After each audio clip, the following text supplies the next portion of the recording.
5 Live Formula One.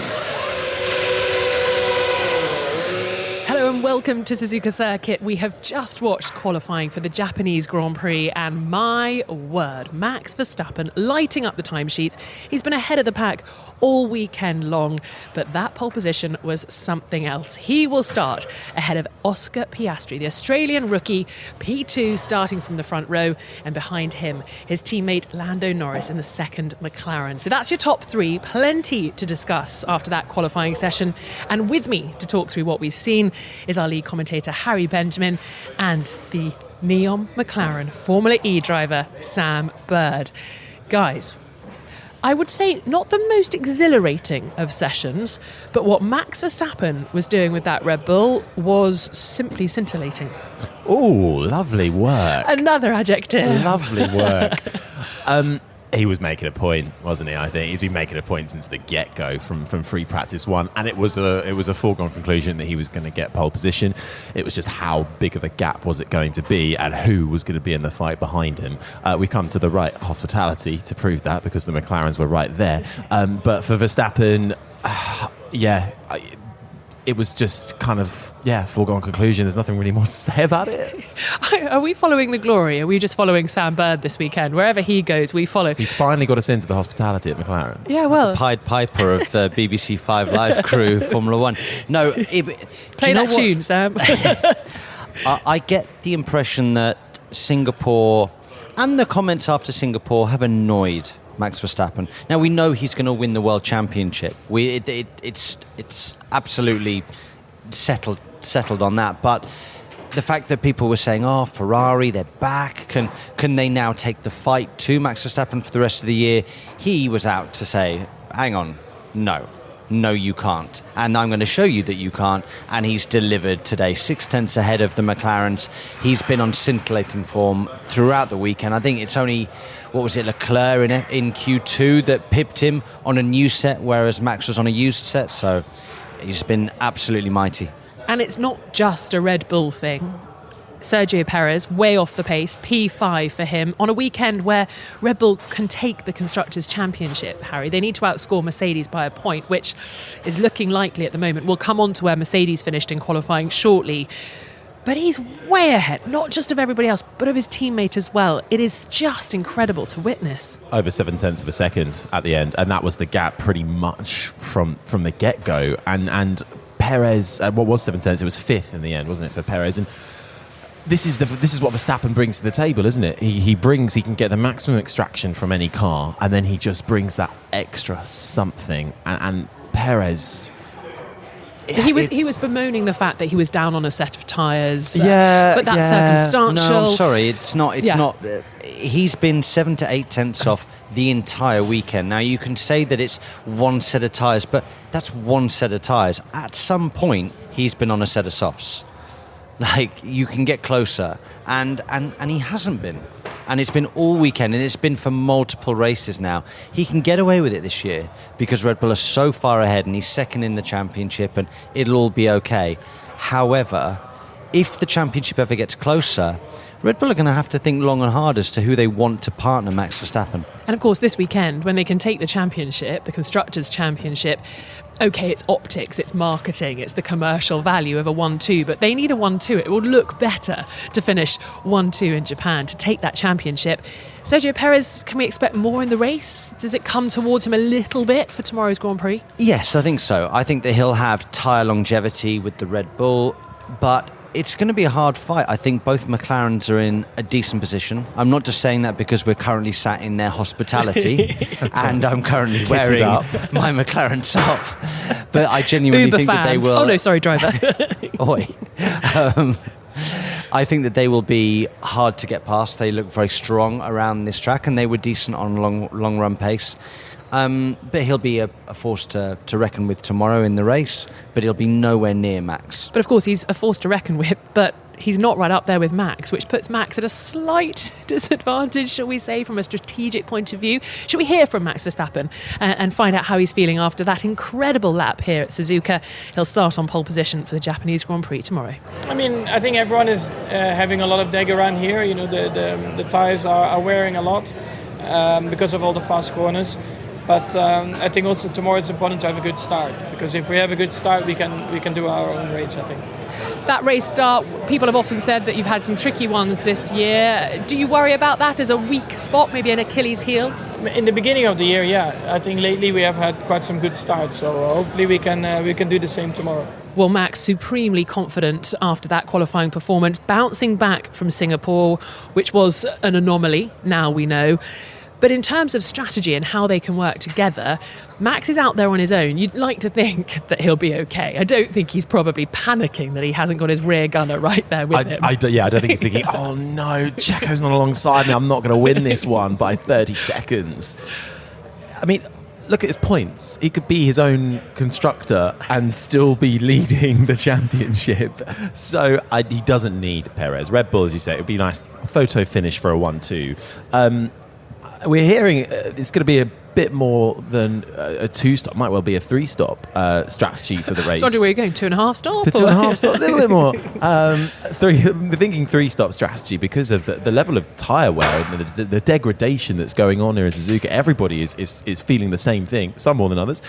So that we're going to get plenty of pit stops, which is always exciting, because otherwise the weather's not really going to shake things up. So we need strategy to kind of make this fight a little bit more interesting. And also more pit stops. Okay, there's more jeopardy, but also more finger trouble, potentially. This is the end of a double header. It's been very hot, very humid. The crews, the mechanics are super tired. That's where some mistakes can creep in. So there is a chance, maybe a small one, of something going wrong in a pit stop. You just never know, do you? I think that it will be a 2-stop for most. And if I'm being honest, this is just my opinion, I think it'll be a 3-stop for Max Verstappen, because he will bolt on a set of softs with 2 laps to go to ensure fastest lap. Oh my goodness. Well, you talk about what he needs. Actually, he needs a clean start. Obviously, as he mentioned in the earlier part of the season, it's been a trickier part of his racecraft. I think he's on top of it now, but he's going to have a hungry rookie in Oscar Piastri alongside him on the front row. Oscar has nada, niet, to lose tomorrow afternoon. Also, second on the grid round here is actually a very good starting point. So he could get a great launch off the line. Oscar Piastri could lead a Grand Prix for the first time, a proper, fully fledged Grand Prix for the first time tomorrow afternoon. If he gets ahead, has that McLaren got enough grunt to hold a Red Bull back? I think that it can hold on for quite a few laps, but 14, then when 14 initially with Carlos Sainz in the Ferrari? When tyre deg starts to kick in and the pace of Max Verstappen, Max Verstappen doesn't need to drive flat out to hang on to the back of other cars, so he can look after his tyres. And when the tyres start to fade, he can use DRS and go past. Max Verstappen, coming into this weekend, was sort of asked about who might be fighting with him across the weekend. He mentioned Lando Norris. So, okay, McLaren. So he was in the right ballpark, but it was Oscar. Were you expecting him to out-qualify Lando Norris this afternoon, Harry? Actually, no, not until we got into that final part of qualifying, because all weekend long, Norris has had the edge. Let's bear in mind, Piastri's never raced this Suzuka track, and he has been on the back third, but he found something in qualifying, and it was close. You know, there wasn't much between them, but he was just a little bit faster in the final sector by about 10th, and here or there overall, he was pretty quick. So I think Norris is, reading his body language, I think he was a little bit annoyed from being out-qualified by Piastri. And let's remember, last time there was a McLaren on the front row alongside Max Verstappen, you go back to Silverstone, British Grand Prix, and it was Norris and the McLaren that got the better start. It lasted for about 5 or 6 corners, but... You got excited, though. I got very excited. And Piastri had a decent start as well from third. So if they can get a good start, I think they'll be able to hold it for longer than 5 or 6 corners, because when you go through the S's, it's quite hard to find a way through there initially. But then when you get to the back straight, you're probably going to find a way through. But superb from both of them. Piastri, fantastic, and they just signed him until the end of 2026, and it's no wonder why. He's so mature in his approach, having had a year on the sidelines, coming back in, not being too hungry too soon, just very sensible in how he's gone about his rookie year. Would you agree, Sam? He's super humble. I like the way that at the beginning of the year, he had a bit of a tough time, but he was very level-headed, didn't get too down about it. When he's had the better moments, he's not been overly hyper about it and got too ahead of himself. He's just very, very level all the time. For such a young character who's having a rookie season in Formula One. I think it's a great trait to have. Like, I can imagine when he gets his first win, when he gets his first podium, you'll see happiness on his face, but you'll also see a guy that is looking for the next thing and the next thing, and somebody that just wants to continue the work. And also looking for perfection. I loved how after the session, he got out of the car, spoke to Jean Alesi, immediately was finding bits that he could have done better. So he almost feels there was more on the table there. He could have gone quicker. Absolutely. There were mistakes in that middle sector. First sector, great. Middle sector wasn't as good. And, he will be super happy with second, but he'll also be leaving today thinking, gosh, if only I'd got that middle sector, I could have been a little bit closer. He wouldn't have beaten Max, but he would have been a little bit closer. He would have put daylight between himself and Lando. God, you racing drivers, you never rest. Well, no, if you've made a mistake, you need to correct it. Even when you win, you're critiquing your performance. Even when Max Verstappen wins by 20 seconds, we don't see it very often, but there'll be mistakes in there that he'll know about, and he'll go back to the team and when I wasn't happy with this corner or that corner, and I made a mistake then, and I cost myself 2 tenths there, and okay, that's being hard on himself, but you're always looking for things to improve. That is what being the best is all about. Harry and I, we just don't know what that feels like. Are we chasing perfection all the time? I think we are. Well, but do we not as decide racing who was drivers. TBC1 and who was TBC2? Well, we decide on who is TBC1 or TBC2 or 3 or 4. Let's hear from Oscar Piastri then, starting on the front row alongside Max Verstappen for the Japanese Grand Prix. I haven't started there for a while, but I've started there quite a few times in my career, so looking forward to it. It's nice to always have some clear track, so we'll try and make the most of it and see if we can get into the lead.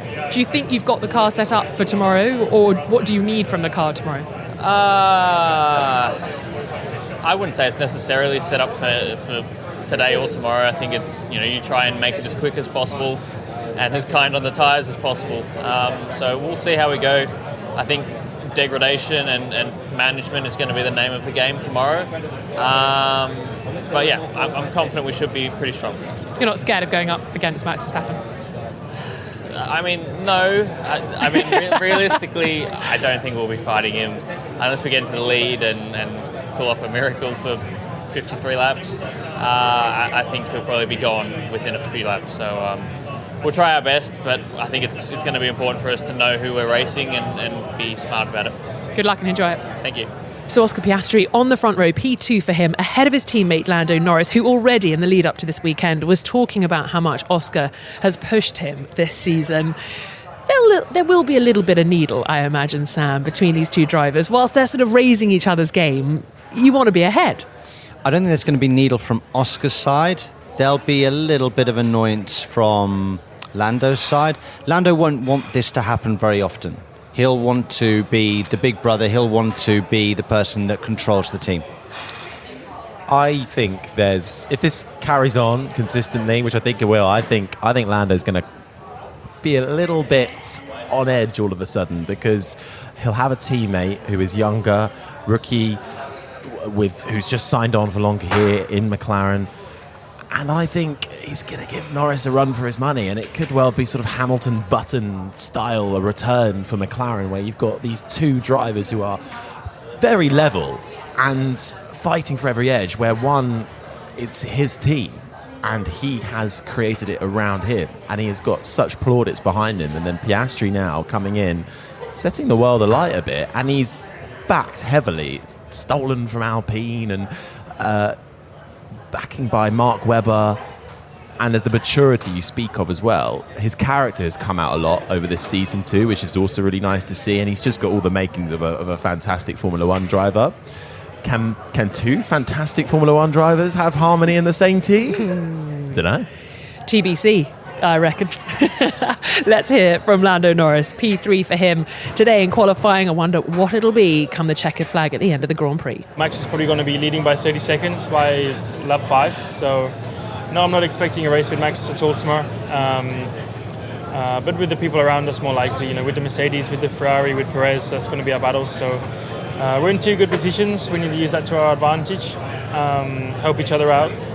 But at the same time, I would love a race where we can just pull away from the guys behind if our pace is strong enough. So we're in a good position, but it's still going to be a tough race tomorrow. You said earlier this week that Oscar's pushed you a lot. Are we actually seeing a better Lando Norris because of that? I know you're not where you want to be on the actual order, but are you driving better than ever, do you think? And in terms of how you two work together tomorrow, do you think Zach will have to have a quick word just on how he wants it all to be played out? No. No, Zach's always cool. I think we're always being respectful and look out for each other. So, no, I think we're good from that side. Of course, we're competitive. We want to beat each other. That's just normal. But of course, as soon as you have someone who pushes you a bit more, there's always things to learn. You know, even if someone is against Max will be learning things. So, I think he's doing a very good job. He's proved that. Everyone knows it. If you didn't think he was going to do a good job, then you've never seen him before, and you don't know. You're a bit silly with things. But no, he's done a good job. He's pushed me, and I think I've also done a good job in helping him adapt and kind of get up to speed. So, he's competitive, he's fast, he's doing a good job. No more sharing your notes. Sorry? No more sharing your notes then? No, I mean, we're always open with each other. So, no, I mean, I don't have any notes, to be honest. I just try and drive. So that's your top three. Max Verstappen ahead of Oscar Piastri and Lando Norris. We're going to have to let you go, Sam Bird, the McLaren Formula E driver. We're in the McLaren hospitality. You're heading off to an event. I am indeed. Yes, I've been roped into an event this evening, which should be good fun. I think it'll be Thanks great for the fun. invite. Yeah. Well, I'm sorry, but you get the luxury of going on a train home. Oh, the Kintetsu line awaits. Oh, yes. And that, And I with think, that, shall we end? we'll let you go, Sam. We'll go and Thanks, find everybody. out where the train station is again in Scirocco. That's where we're heading, Harry. And maybe we'll be able to find Andrew Benson. We'll take a short break. We'll be back after this. We're now outside Scirocco Station, just a hop, skip and a jump in the media shuttle. And Harry, we've managed to find Andrew Benson, BBC Sports chief F1 writer. What were the chances? Just lingering outside the station, are you, Andrew? Andrew, we've been speaking about the top three, the performances of McLaren, and obviously Ferrari unable to get on terms with McLaren in the end. Charles Leclerc finishing P4 and then Carlos Sainz P6. Behind them, it was the Mercedes of Lewis Hamilton and George Russell. Difficult for them at this particular track. Doesn't seem to suit the car. Will it suit them any better come race day, do you think? Well, they're always a bit stronger in the race, Mercedes, than they are on Saturdays because they've got pretty good tyre wear. And tomorrow in the race, tyre wear is going to be a really important factor because it's probably going to be a two-stop race. Degradation is very high. So they're optimistic that they can challenge Ferrari, which they want to do because they're beginning to come under threat from them in the Constructors' Championship because of Ferrari's progress in the last few races.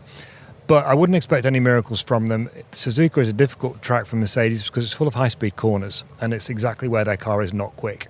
And in fact, it exposes the big weaknesses, particularly lack of rear downforce, which makes it very nervous and edgy. So the drivers found it very difficult. Well, let's hear from Lewis Hamilton then. Starting from P7, it's going to be a difficult afternoon for him and his teammate George Russell.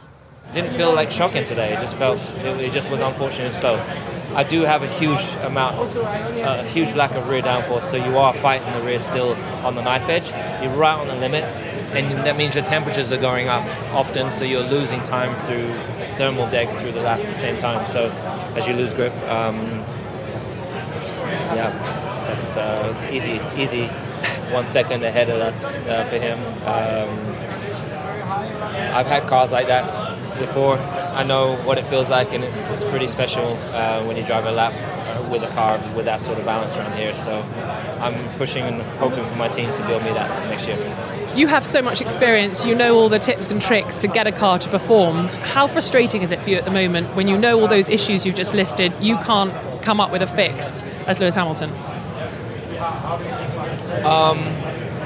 I mean, I know what the problem is. It's just getting the guys to make the changes. And can you tell me what that is? No. Oh. You can see it when you look at the car.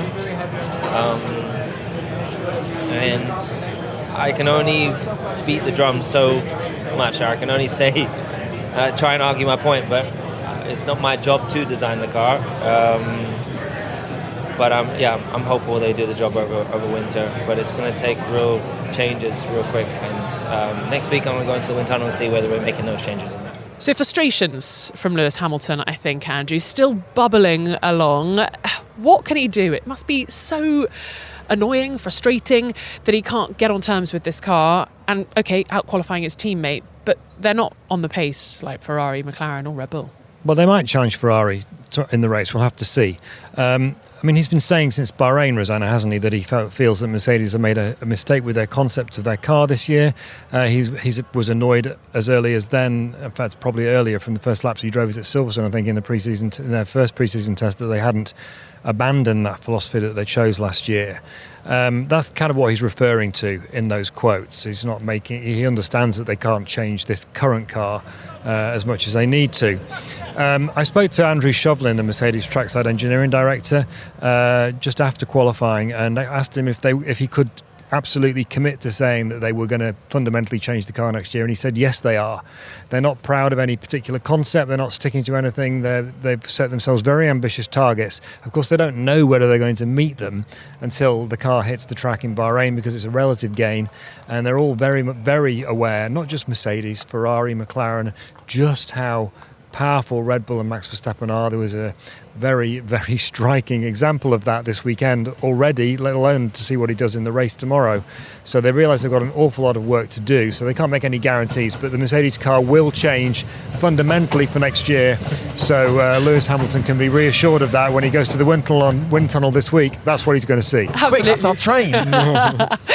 No, you're right. Big questions that we can ask Lewis Hamilton when we get to Qatar about what he found in the wind tunnel and if he's happy with the direction the team are going to take. So behind the Mercedes then we had Yuki Tsunoda racing on home soil in front of his Japanese adoring fans. I have to say they were on their feet, weren't they, Harry? Every time he took the checkered flag or crossed the start-finish straight, the fans are absolutely loving it. And from P9, pretty promising, his teammate Liam Lawson, P11 as well, right there. Yeah, they'll start right behind each other on the grid. Impressive from Lawson, who was at one stage fourth in Q2, wasn't it?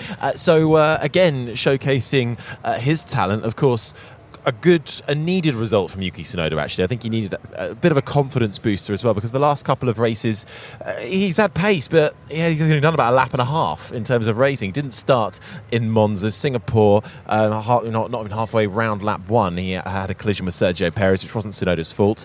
And then AlphaTauri, they seem to have made some incremental gains throughout the weekend, actually, because looking at FP1 and 2, they seem to be a little bit nowhere, to be honest.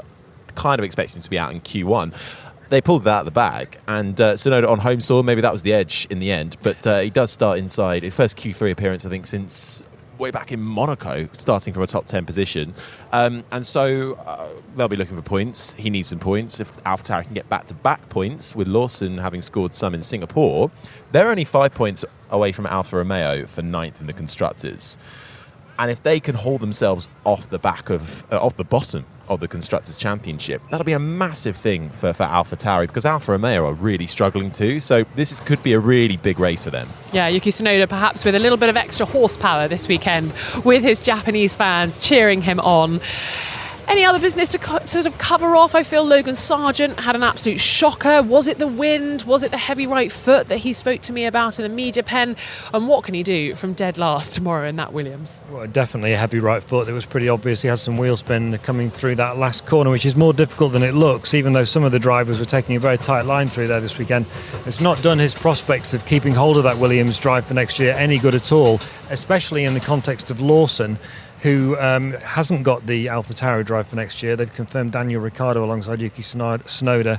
And so there's a possibility, for example, for Williams to potentially do a deal with Red Bull to loan Lawson out for next season. Teams are sometimes a bit reluctant to do that sort of deal, but this was the wrong time for Sargent to have very much the wrong accident. This could be the nail in the coffin. I think it was Mick Schumacher's this time last year when he crashed at the end of a free practice session after having done a practice start, and just the flashes of pace weren't enough to outweigh the poor results and the crashes. And now, unfortunately for Logan, there's one thing to forgive in terms of rookie season, struggling with the car. He's a couple of upgrade sets behind his teammate Alex Albon, but when you start crashing unnecessarily, and that's a few in a row now. Singapore in the race, front wing. Zandvoort, qualifying crash, also a crash in the race. That wasn't so much his fault, but it's a string of incidents. And in this stage of the season, when he is on shaky ground and that's the only seat available next year, it ain't a good time. Yeah, he told me the mistakes are killing him, so it could be the end of his Formula One future. Only time will tell. So let's go back to the front of the grid, because obviously Logan is right at the back. How do you see it playing out? Is it just Max Verstappen on the top step, and then Ferrari, McLaren, Ferrari. Well, the McLaren drivers were asked in the news conference after the qualifying whether they could do anything about Max Verstappen, and Norris had a little chuckle to himself and said if Piastri wanted to do a Senna at the first corner, and then he would be happy to see it. So, as Norris then went on to say, if Max is in P1 by turn 2, then it's all over. So I think everybody's well aware that there's only one man in it this weekend, as long as nothing goes wrong with his Red Bull. Behind, though, it could be a really good scrap. McLaren's tyre wear isn't always that great. Same for Ferrari. You've got Mercedes behind them.